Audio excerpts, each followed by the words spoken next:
미래 산업의 게임 체인저로 떠오르는 양자 기술입니다. 육성에 나서는 국가는 다양하지만 아직 1등국이 없는 유망 기술인데요. 하지만 대체 양자는 무엇일지, 또 최근 들어 부각된 이슈는 무엇인지 이슈 브리핑으로 정리해 보겠습니다. 요즘 양자 컴퓨터, 양자 칩까지 굉장히 뜨겁습니다. 정말 빠르고 간단하게 정리를 해볼 텐데요. 양자 컴퓨터의 양자, 이 양자의 의미는 더 이상 나눌 수 없는 에너지의 최소 단위를 의미합니다. 그리고 그 양자를 세는 단위가 큐비트인데요. 큐비트가 올라갈수록 많은 정보를 처리가 가능해집니다. 그러니까 바로 유능하다는 뜻이죠. 양자 컴퓨터의 핵심은 바로 암호 해독 능력입니다. 이 해독 능력을 바탕으로 공격과 보안 모두 빠르게 발달이 가능해서 국가 안보와 직결된다고 합니다. 쉽게 생각을 해보시면 자물쇠를 만들고 암호화를 했을 때 풀어보세요라고 하면 양자 컴퓨터는 100만 개의 열쇠를 동시에 넣어서 바로 해결을 할 수 있다는 의미입니다. 그럼 지금 세계 주요국들은 양자 분야에서 어디까지 나아갔을지 함께 확인해 보도록 하겠습니다. 가장 두각을 드러낸 건 역시 미국과 중국입니다. 보시면 일단 중국이 정말 압도적인 투자 금액을 자랑을 하면서 앞서 나가고 있습니다. 또 2016년에는 인공위성을 발사했고요. 17년 그리고 알리바바가 2030년까지 1000큐피트의 양자 컴퓨터 개발 목표를 발표했습니다. 하지만 미국도 이에 뒤처지지 않는 모습이죠. 특히 구글이 지난해 12월에는 양자 컴퓨터 칩을 발표를 했고요. 지난달에는 MS가 양자 칩을 새로이 또 공개를 했습니다. 이렇게 발빠르게 시장을 선점해 나가는 미국과 중국인데요. 최근 다시금 양자에 불이 붙은 이유는 바로 D-Wave 때문입니다. 양자 컴퓨팅 기술 개발 경쟁이 가속화하는 가운데 물질의 특성을 계산하고 예측하는 데 있어 양자 우위를 달성했다고 주장하고 있습니다. 이 같은 소식에 간판 미국에서는 양자주들이 부각됐는데요. 양자 우위란 기존 컴퓨터가 현실적인 시간 안에 해결할 수 없는 문제를 양자 컴퓨터가 처리할 수 있는 능력이라고 정의를 내렸습니다. 다만 구글이 2019년에 발표했던 양자 우위가 논란이 된 것처럼 D-Wave의 이번 발표 역시 논란이 되고 있다는 외신의 보도가 있었습니다. 우리나라도 만능 열쇠, 이 보안을 향해서 한 발짝 열심히 나아가고 있는데요. 적극적인 육성책을 내놨습니다. 함께 좀 체크를 해보시면은 양전이가 출범하고 또 7천억 원 규모의 대형 양자 R&D를 추진을 하고요. 2032년까지 우리나라 역시도 1000큐피트의 양자 컴퓨터를 추진한다고 발표했습니다. 이런 적극적인 대처에 우리 시장에서도 오늘 양자주들의 움직임이 돋보였던 하루였습니다. 특히 신규 상장주인 한국 첨단 소재를 필두로 수급도 양호했고요. 계속해서 고점을 높여 나가는 양자 컴퓨터 관련주였는데요. 특히나 양자 컴퓨터 관련주 같은 경우에는 오늘 상승의 최상위단에 위치하면서 굳건한 상승세를 보여줬습니다. 관련주 함께 체크해보시면 오늘장에서 KCS가 17%의 급등, 그 뒤를 이어서 우리로, 코이버, 그리고 엑스게이트까지 차례대로 오름세를 보였습니다. 지금까지 이슈 브리핑 전해드렸습니다. 하루의 경제 주식 마무리, 오늘의 경주마 주제는요, 양자 컴퓨팅입니다. 확실히 좀 어려운 이슈인데 우리가 그래도 꼭 짚고 넘어가 봐야겠죠. 오늘 관련 테마주들의 급등이 돋보였는데 현장의 목소리 바로 들어보도록 하겠습니다. 이순칠 카이스트 물리학과 교수 전화로 연결되어 있습니다. 교수님 안녕하십니까? 네, 안녕하세요. 네, 이 정부 주도로 어제 양자전략위원회가 출범을 했다고 합니다. 속도는 사실 미국과 중국에 비해 좀 아쉽긴 하지만 그래도 우리 정부가 손을 이제 걷어붙인 건데 과연 이 양자기술 산업화를 위해 우리 정부도 본격적으로 적극적인 움직임을 앞으로 할 것이다라고 볼 수 있을까요? 예, 그렇습니다. 우리나라는요, 양자기술 개발이 후발주자인데 기술 자체 개발뿐 아니라 인력 양성, 소부장, 인프라 구축, 산업화, 국제협력 등등 모든 방면에서 시급한 사안이 많습니다. 근데 정부 각 부처가 이런 개발 사업들을 각자 따로 실행하고 있었고 그거에 따라서 학교나 연구소들도 제각각 방향을 가지고 연구하고 있어서 나라 전체로서 효율적으로 개발해 나가는데 애로가 있었습니다. 그런데 이번에 이 양자전략위원회라는 국가 컨트롤 타워가 생긴 겁니다.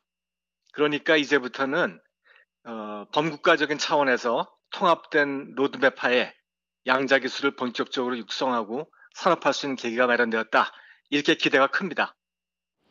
네, 이제 양자 컨트롤 타워가 생긴 거다라고 말씀해 주셨는데 사실 이 양자 기술이 현실에서 직접 사용이 되려면 2세대, 3세대 기술이 필요하다고 하던데 현재 한국의 양자 기술 발전 정확히 어느 정도 수준인지 궁금합니다.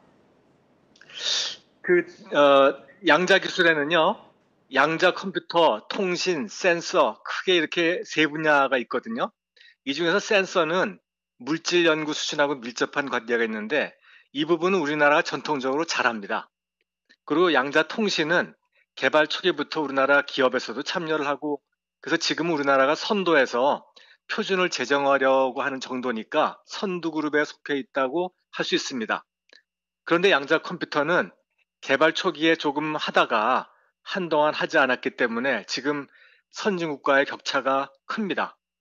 이렇게 말씀드릴 수 있을 것 같아요. 우리나라에서는요, 과기부를 중심으로 해서 연구 자금을 풀면서 사회 모든 부분에 양자 컴퓨터를 적용해봐라 이렇게 하고 있는데 선진국에서는 사회의 각 부분이 알아서 컴퓨터 응용을 추진하고 있습니다. 그러니까 예를 들어서 미국 NIH에서는 양자 컴퓨터를 이용해서 신약 개발, 진단, 임상 데이터 분석을 해보라고 연구 자금을 풀고 있습니다. 우리나라 보건복지부가 이런 사업을 언제쯤 하게 될까요? 그 시기 정도만큼 우리나라 양자 컴퓨터 개발이 뒤처져 있다. 이렇게 볼 수 있겠습니다. 네, 알겠습니다. 그리고 양자 상용화를 위해서는 인프라 구축이 좀 중요할 것 같은데 아무리 좀 우리가 지금 후발주자로 뛰어들었다 할지언정 인프라 구축이 또 잘 되어 있으면 우리가 언제 또 선두로 치고 나갈지 모르는 거잖아요. 현재 국내 인프라 수준은 어느 정도로 좀 구축이 되어 있나요? 인프라라고 하면 보통 이제 그 물적 인프라를 의미하니까 퀀텀 파운드리, 뭐 테스트 베드, 소부장 같은 걸 의미하는데 퀀텀 파운드리를 할 수 있는 퀀텀 팹이나 소부장 이런 것들은 지금 막 시작했습니다. 그래서 퀀텀 팹을 효율적으로 잘 운영을 하려면 선진국의 운영 방식을 잘 배우는 게 우선이니까 국제 협력을 잘 해야 된다고 생각이 들고요. 그리고 인적 인프라요. 인력 양성은 어느 나라나 기묘한 문제입니다. 선진국은 양자 기술이 빨라서 인력이 부족하고 후진국은 양자 기술 자체가 없어서 인력이 없고요. 우리나라도 양자 기술을 빨리 발전시키려고 투자를 증가시키려고 해도 인력 수급이 그만큼 따라주지 못해서 발전의 병목이 되고 있습니다.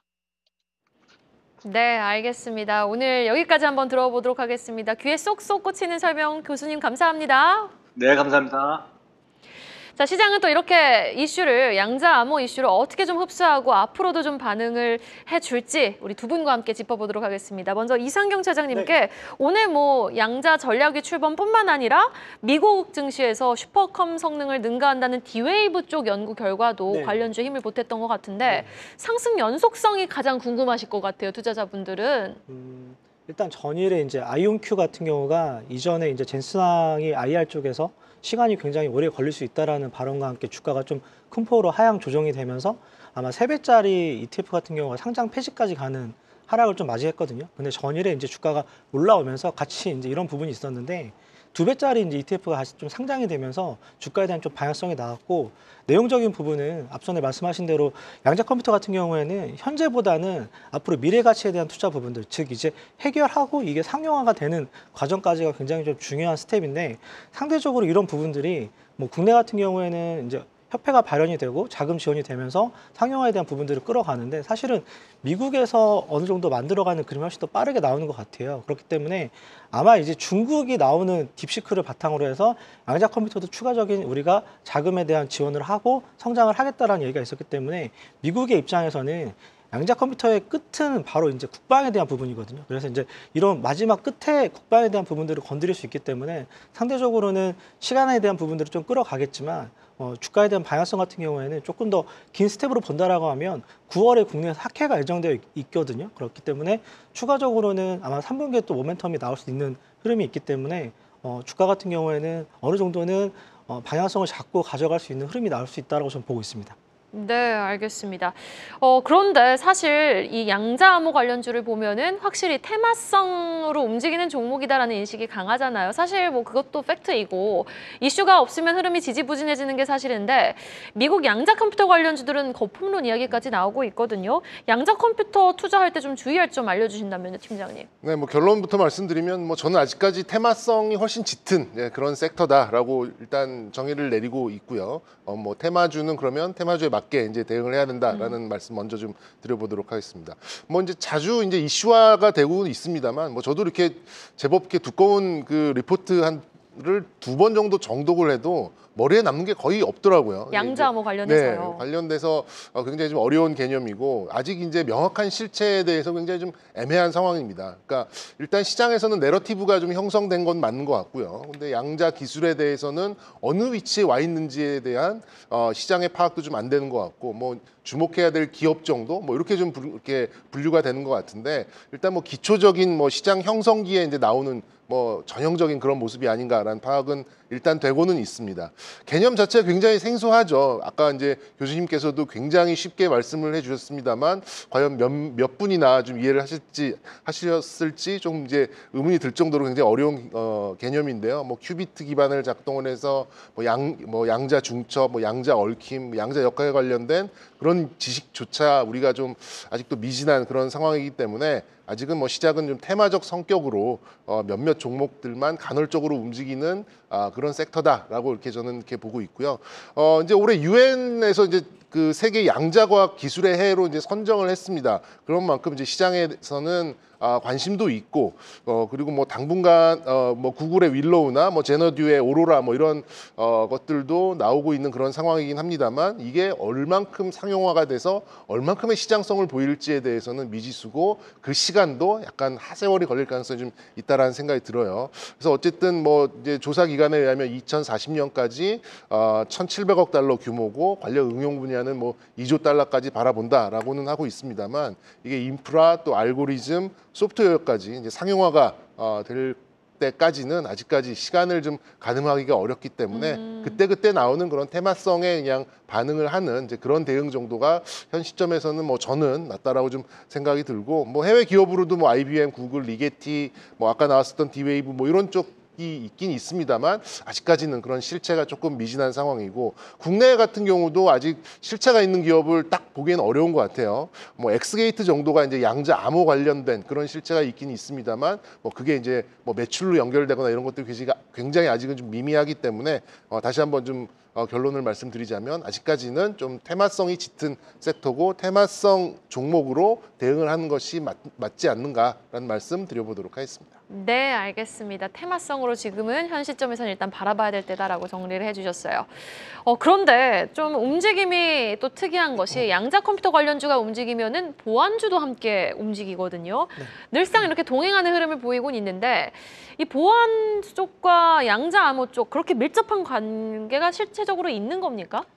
제가 이제 그 AI 이제 스타트업 기업들을 탐방을 가고 그러면 가운데 좀 연계되어 있는 기업이 이제 라운시큐어 같은 경우도 이제 역삼동에 위치하고 있고 탐방을 가보면 전체적으로 블록체인이 한참 이슈가 되고 이제 가상화폐 쪽에 대한 부분들이 시장이 개화가 되면서 이제 여전히 보안에 대한 부분 같은 경우에는 끌어가는 그리고 이제 SI 쪽에서 여전히 수요에 대한 부분들을 가져가는 흐름이 나오거든요. 그렇기 때문에 상대적으로 보안 업체 같은 경우에는 중장기적인 성장에 대한 부분들을 좀 확보한 흐름이 있고 AI라든지 최근에 이제 양자 컴퓨터에 대한 시장이 개화가 되면 어느 정도는 보안에 대한 역할이 굉장히 좀 중요하다라고 좀 보고 있는데 이런 흐름이 있을 것 같아요. 양자 컴퓨터를 직접적인 종목을 투자해서 변동성을 가져가는 건 굉장히 좀 부담스럽다라고 하면 개인적으로는 뭐 보안 업체도 하나의 대안이 될 수도 있겠지만 오히려 양자 컴퓨터 관련된 ETF가 상장이 되어 있거든요. 오, 그래요? 네, 4개가 있는데 뭐 그런 가운데 거기 편입된 종목들을 본다라고 하면 저희가 이제 뭐 익숙한 뭐 D-Wave라든지 그리고 이제 아이온큐라든지 각각의 편입된 종목에 대한 비중이 있기 때문에 오히려 양자 컴퓨터 ETF를 뭐 중장기적으로 좀 가져가는 것도 하나의 방법이 될 것 같고요.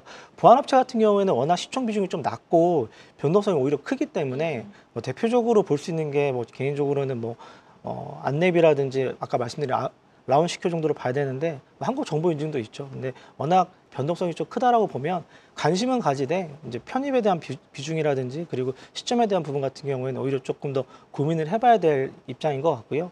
ETF가 좋은 대안이 된다라고 저는 보고 있습니다.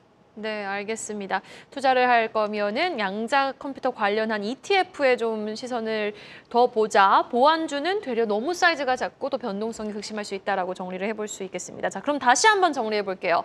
양자 컴퓨터 관련주의 투자는 테마주의 영역이다. 트레이딩에 자신 있으신 분들에 한해서만 도전해볼 영역이다라고 정경민 팀장님 말씀해 주시는 거죠. 근데 이상경 차장 얘기를 들어보니까 ETF로 긴 호흡으로 가져가는 것도 뭐 어느 정도 좀 일리가 있는 투자법이 아닐까라는 생각이 저도 좀 문득 드네요. 좀 방금 좀 예, 뭐 가슴에 좀 와닿은 게 좀 있었어요. 그러니까 뭐 큰 비중은 아니어도 어느 정도의 비중을 뭐 ETF로 뭐 가져가는, 특히나 이제 해외 주식 같은 경우에는 충분히 가져갈 만한 그런 가치는 있지 않을까라는 생각이 저도 지금 문득 좀 들었고요. 네. 근데 이제 이런 테마성 종목들은 이제 간헐적으로 움직이다 보니까 대응하기가 좀 쉽지 않고, 또 상용화까지는 시간이 많이 남았기 때문에 이런저런 뭐 노이즈도 그만큼 악재로 좀 많이 나올 가능성이 좀 있습니다. 그래서 뭐 결론적으로는 이제 시장성하고 기술이 어느 정도 가시화되고 실제를 보일 때까지는 뭐 본격 투자라기보다는 말씀드린 대로 좀 아예 긴 호흡으로 가져가든가 아니면 짧은 이제 그런 테마성으로 가져가는 게 좀 맞다라고 생각 들고요.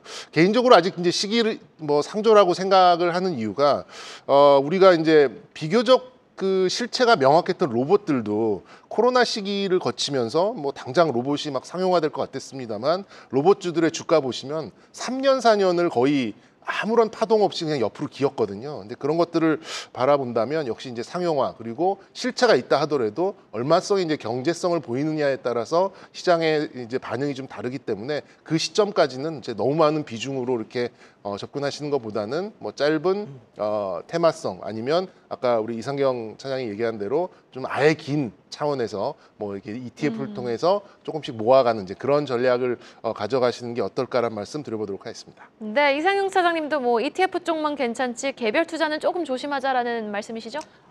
저는 이제 개인적으로 첫째가 기준으로 테슬라를 좀 사주면서 네. 주변에 이제 어떤 얘기를 했냐면, 가장 가까운 지인이 전기차나 혹시 테슬라를 사면 그때 주가를 팔아라라고 말씀을 드렸고, 제가 이제 2년 전에 이제 양자 컴퓨터라는 단어가 처음 나오고 스터디를 통해서 이제 봤을 때 이제 그때가 오불이었거든요.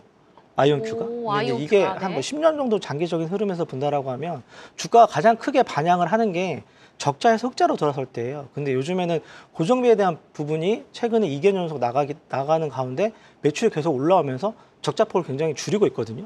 그리고 흑자로 돌아서는 원년은 한 2년 정도 뒤를 예상을 해요. 왜냐하면 가장 기본적으로 저희가 이제 마이크로소프트 이런 윈도우를 쓰면서 계속적으로 비용이 나가잖아요. 네. 그렇기 때문에 양자 컴퓨터도 어떤 누군가가 상용화에 대한 부분들이 진행이 됐을 때 적자에서 흑자로 돌아섰을 때 주가는 굉장히 좀 크게 반향을 한다라고 보였기 때문에 앞전에 말씀드린 대로 좀 긴 호흡으로 성장성에 대한 부분들을 가져가는 기업들을 끌고 가는 게 하나의 좋은 방법이 될 수도 있다고 저는 보고 있습니다. 네, 알겠습니다.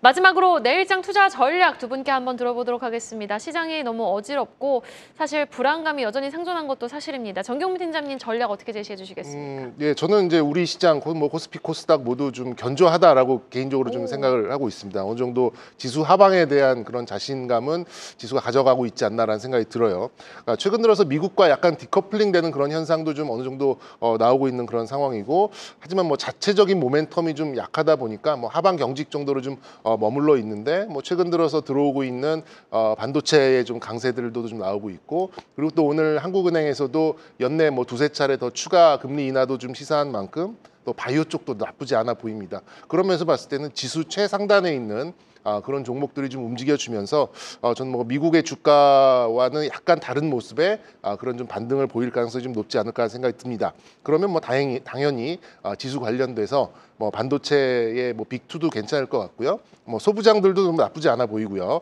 말씀드렸듯이 이제 바이오, 그리고 뭐 증권주까지도 뭐 최근에 거래 대금이 어느 정도 좀 탄탄하게 나오고 있다 보니까 뭐 개인적으로는 생각보다는 좀 긍정적인 그런 흐름이 좀 나올 가능성이 있고, 마지막으로 저는 다음 주에 이제 왠지 FOMC에서 파월 의장이 미국 경기는 견조하고 다 언더 컨트롤 돼 있다라는 얘기를 왠지 할 것 같아요. 그래요? 트럼프에 좀 이렇게 맞서는 것까지는 아니어도 좀 각을 세우면서도 그렇게 본다면 미국에서도 좀 강세가 좀 나오면서 우리 시장은 다시 2600선을 넘어서려는 그런 흐름이 나올 가능성이 있기 때문에 우리 시장 좀 긍정적으로 바라보셔도 뭐 저는 괜찮다라는 말씀 드려보도록 하겠습니다. 네, 이번 주 그리고 뭐 오늘장도 그렇고 일단 하방 지지력을 좀 테스트하는 구간이지 절대 지금 조정이나 뭐 흔들리는 구간이 아니다라고 긍정적인 의견 제시해 주셨고요. 이상용 차장님의 전략은요? 작년까지만 해도 미국 시장은 스트롱 바이 시장이었고 국내 시장 같은 경우에는 트레이딩 구간이었거든요. 근데 이게 올해 한 2월 중순부터 좀 바뀌는 것 같아요. 결이 바뀌었죠. 네, 오히려 미국 시장은 변동성이 좀 커지는 가운데 좀 빠르게 대응을 해야 되고, 저도 어제 새벽 2시 반까지 매매했거든요. 정말요? 그리고 국내 시장 같은 경우에는 오히려 좀 시장에서 좀 강한 종목을 좀 조정이 나올 때마다 비중을 좀 가져가는 흐름이 나야 될 것 같고요. 트럼프 이제 할아버지가 어느 정도는 미국채를 좀 많이 팔았기 때문에 상대적으로는 립 서비스에 대한 부분들이 다음 주 정도면 저 나온다라고 보거든요. 오늘 오후에 좀 시장이 밀린 게 하원에서 통과된 제정안이 오히려 이제 상원에서 좀 걸릴 수 있다라는 셧다운에 대한 우려인데 오히려 저는 이게 매수 기회라고 저는 보고 있어요. 그렇기 때문에 앞선에 말씀드린 대로 전력이라든지 숫자가 나오는 부분들 그리고 개인적으로 조선업종도 굉장히 좋게 보고 있는데 한 3개 종목을 좀 나눠두고 거의 조정이 나오면 좀 비중을 좀 가져가면 될 것 같아요. 그리고 다음 주에 이제 3상에 대한 부분들을 발표 앞두고 있는 3개 제약업체죠. 그런 업체에 대한 부분들도 긍정적으로 좀 보고 있습니다. 그래서 오히려 국내 시장 같은 경우에는 매매에 대한 대응보다는 조정이 나올 때마다 관심 있게 봤던 기업들을 좀 모아서 아마 이제 3, 4월 달에 정치적인 이슈 부분까지 좀 맞물린다라고 하면 올해 상반기에는 굉장히 좀 국내 시장에서 좋은 기회와 시장이 좀 개화된다라고 보고 있기 때문에 오늘 선물옵션 만기 시장에 대한 부분들을 관찰하면서 올해 4월 달, 5월 달 특히 이제 2달 동안 굉장히 좀 좋은 시장에 대한 긍정적인 시그널을 보고 있습니다. 네, 알겠습니다. 일단 많이 떨어져 있는 낙폭과대주 그리고 모멘텀이 유효한 바이오 쪽도 한번 살펴보자. 3, 4월은 반등이 기대된다라고 정리를 해보겠습니다.